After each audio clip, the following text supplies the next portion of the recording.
Hello again, friends. So today I'm going to show you how we can accept user input in Java. We will need the help of what is called a scanner. A scanner is an object that allows us to accept user input in Java. However, in order to use a scanner, we actually need to import it from this certain package called utilities, or util. At the top of our Java file, we're going to write the following statement. Import java.util, this is a package, .scanner. Scanner is a class. So make sure you have this import at the top before we get started. To sum up programming, we typically accept input, process it, then produce output. So that's why accepting user input is important. We would like to do something with the input. So to accept user input, we're going to create a scanner object. So type this. Scanner, that's the name of the class.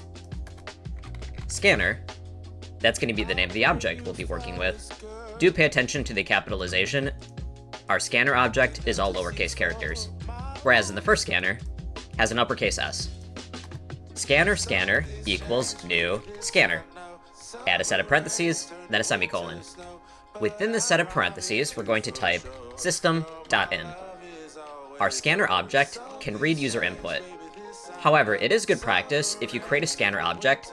At the end of your program, when you're done, we're going to take our scanner object and use the close method. So scanner.close, parentheses, semicolon. If you don't close your scanner, it can lead to unexpected behavior. For example, let's say that we read a file. Well, after we're done reading the file, we'll want to close the file. When we open something, we typically want to close it.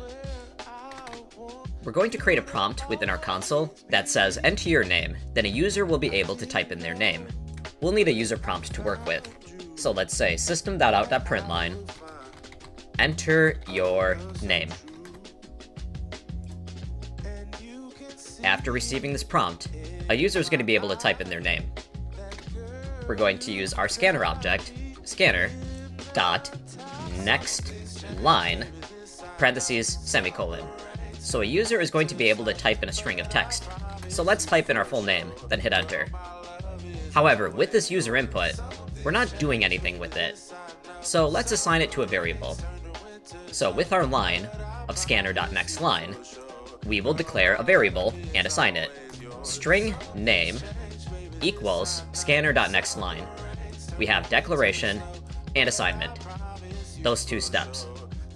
And then once we have our name, let's output it. System.out.println, let's say hello plus name.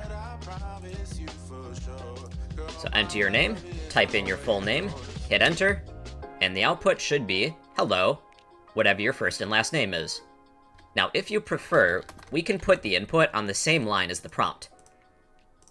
We're going to use print instead of print line. Print line will add a new line character to the end. So let's stick with print. So the input will be on the same line as the prompt, if you prefer it that way. So the nextLine method of our scanner object, it reads a string of characters, including any spaces. If you don't want any spaces, you can use next. So if I were to type in my full name, with the first and last name separated with the space, we only get the first name. Next doesn't read any spaces. So use what you would prefer. I typically just use nextLine.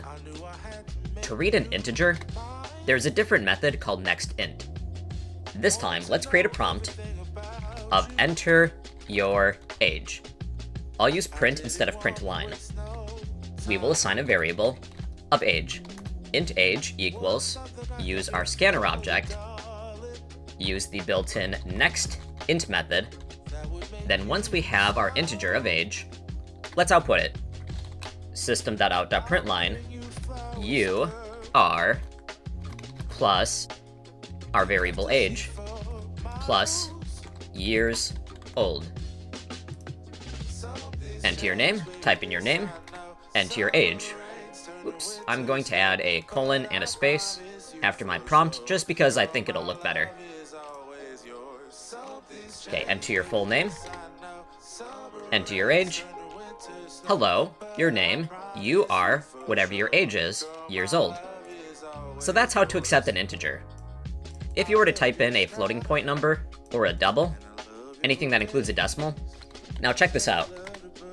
Our variable of age should be an integer. If we type in something that contains a decimal, like a floating point number or a double, let's say that I'm 25.9. Well, we get an error. Here it says we have an error at line 12, where we accept an integer. So if you need a double, there's a nextDouble method of scanners. So this time, let's ask for a GPA. What is your GPA, your grade point average? We will assign a variable that's going to be of the double data type.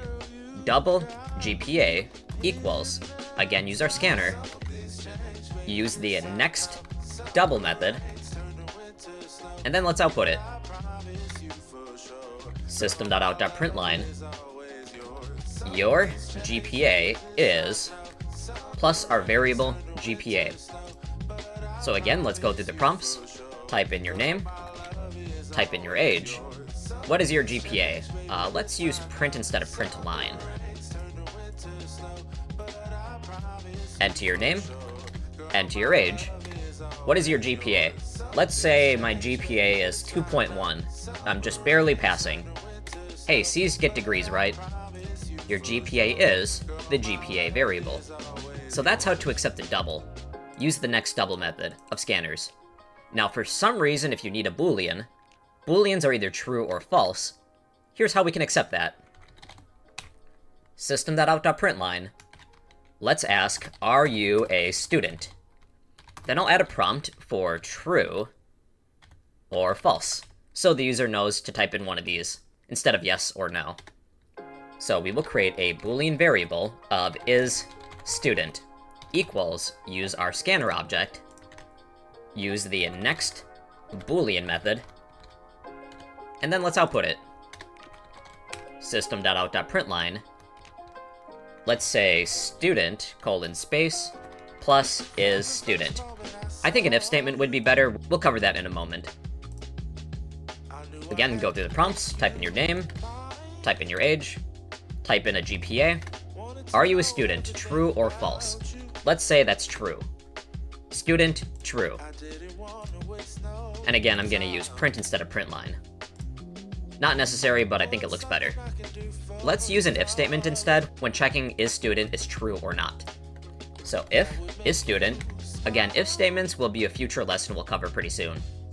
If isStudent, if that's true, then we will print. Let's print you are enrolled as a student. Else, we will print something else. If that's not true, if it's false. You are not enrolled. Okay, enter your name, enter your age, enter a GPA.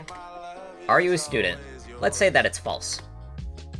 Okay, we have our name, our age, our GPA, and then we're outputting, you are not enrolled.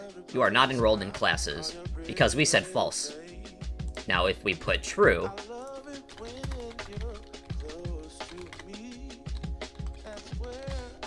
well, then we get the output, you are enrolled as a student. That's how to accept user input of different data types, a few of which include strings, integers, doubles, and booleans. Now, there's one common issue when accepting an integer, or double, then accepting a string. Let me demonstrate. So we have our scanner. Let's say we ask for a user's age. Enter your age. And I'll make this a print statement instead of print line. Int age equals, use our scanner, use the nextInt method. And then, let's ask what the user's favorite color is. Enter your favorite color. We will store that within a variable named color, and it's going to be of the string data type. String color equals, use our scanner object, use the nextLine method. Then we'll output the following. System.out.println, you are plus age, years old, as well as you like the color plus our variable color. Here's what happens.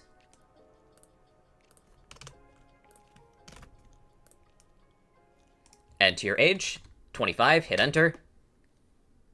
Enter your favorite color. You are 25 years old. You like the color.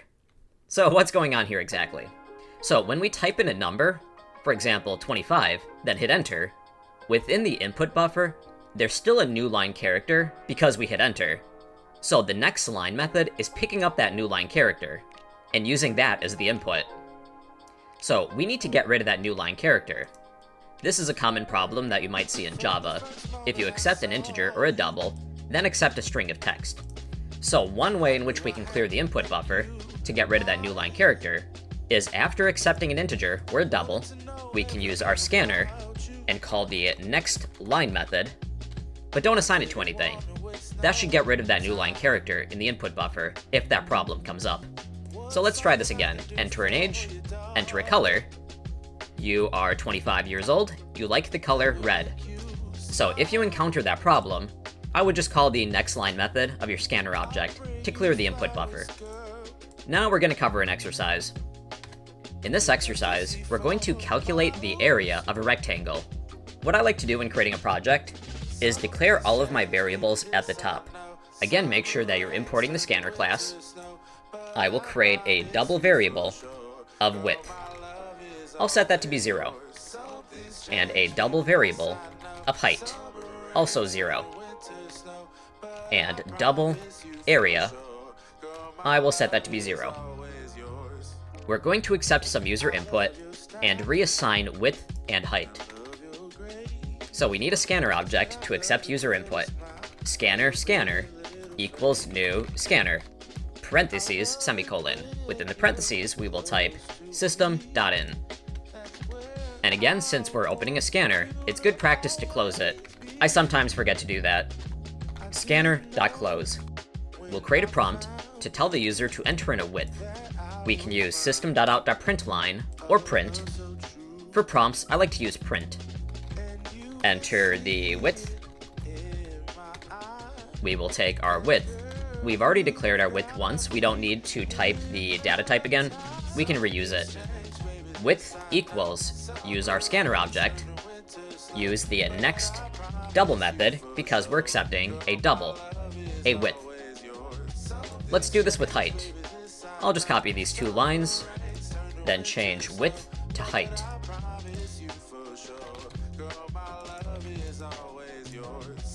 Alright, let's test it currently. Let's make up some numbers, 3.1 and 4.2. Alright, once we have the width and the height, we have to calculate the area. So we're going to take our area variable equals our width times our height. And then let's output it. System.out.println, the area is plus our variable area. So let's say 3.2 and 4.3.